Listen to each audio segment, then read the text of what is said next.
for the sake of not rehashing the entire answer he gives. The interviewer asked Josh who his favorite drummers were, and he's going through sort of a list here.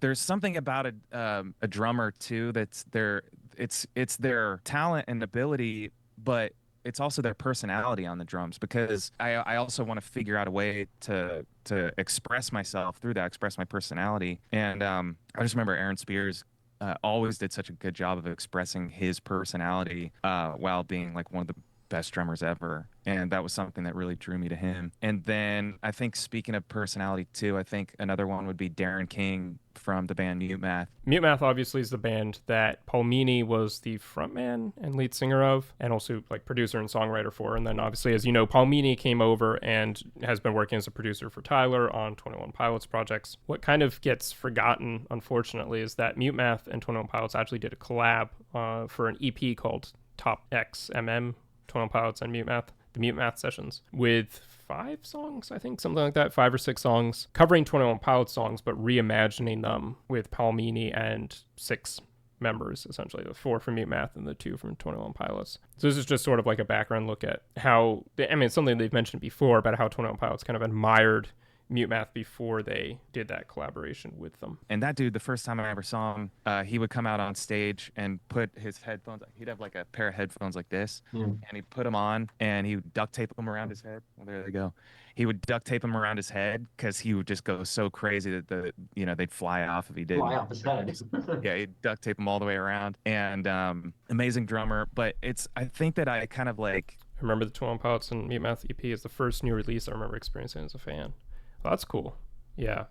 It was definitely, I don't know if I was a fan when it released. I'm trying to remember the exact timeline. I certainly wasn't aware of its release right when it came out. But yeah, it's a really cool performance.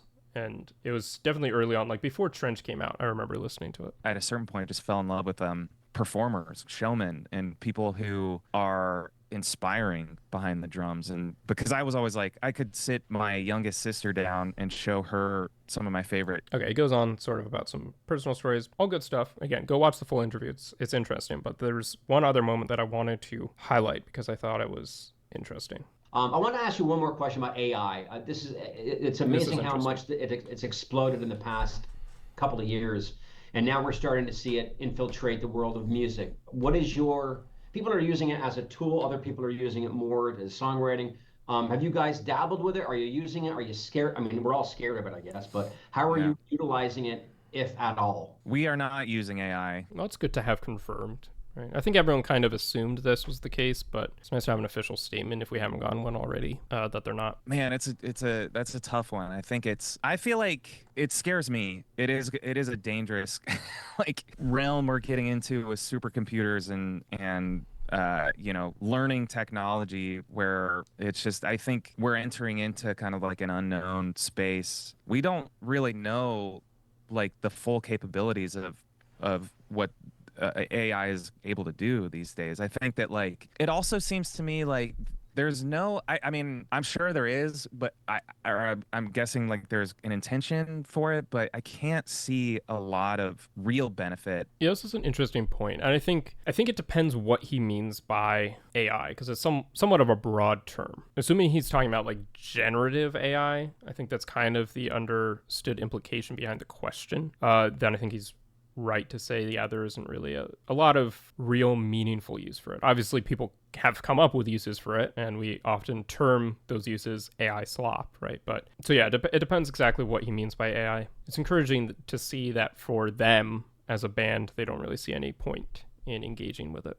Or like real good that could be done with it. I think that, I don't know, I also don't want to sound like an old man here, but like I'm sitting here right now with kind of like relatively minimal, but enough. The songs they create are way too emotional for it to be AI. I don't think anyone was thinking that there was a chance they'd used AI in the actual song making process or anything like that, or in creating these songs. I think it was more like, did they maybe use AI in promotional materials or creating some kind of artwork or whatever it may be. Obviously, I don't think anyone seriously thought that. There has been some speculation, I think, in the past, and also just kind of wanting it to be confirmed. No way 21 Pilots can make beautiful songs like Cottonwood. Are you saying Cottonwood was an AI song? Is that what you're saying? Set up to, like, I recorded drums for our whole last two records right here. And I feel like I've got all the tools that I need to do that. There is I think with our favorite records and our favorite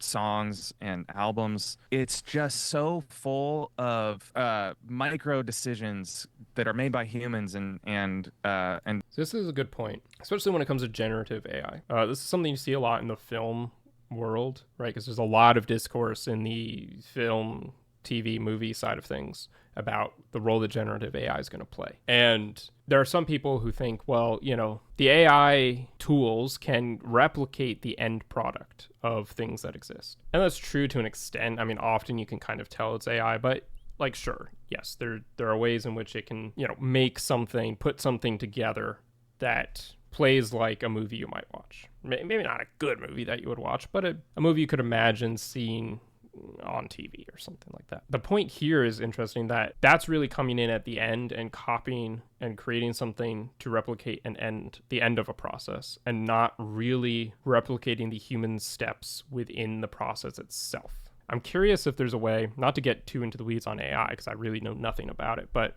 I'm curious if there's a way down the road AI can be created to replicate those micro decisions as well, and like pretend it's a human and make all the micro decisions necessary to then arrive at that final product. I don't know what it would mean to do that. And I don't know if anyone's actually trying to do that, because it might strike AI engineers as a waste of time. I don't know. Do we think there's a chance for a live album maybe after they record the Ohio Stadium? I mean, I think there is a chance for a live album. No idea when, but again, it could be something that they kind of use as a piece of product, essentially, to release after they enter their break, a record store day exclusive or something like that in 2027, because they have a lot going on right now. They're playing festivals, they're now promoting this big show, so they don't need to put anything else out right now. They can kind of hold that in their back pocket until they need to release something new. And big decisions, it's like, man, the tone of this guitar might have taken 3 days for somebody to get, perfect for a chorus of a song. There's songs that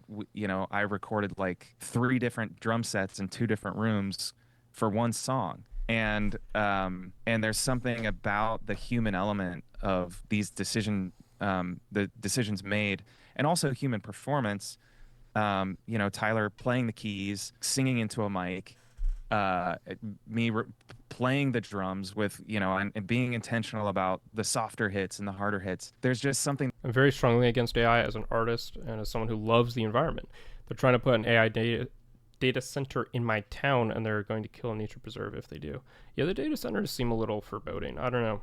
Not the most optimistic about the old data centers. That I feel like can't be replicated by AI as much as they listen to songs and extract data and stuff. So I don't know. I don't really know. I think, again, we're kind of like in an unknown space with that, and I guess that there are tools that could be used, but we haven't used any of them for our music.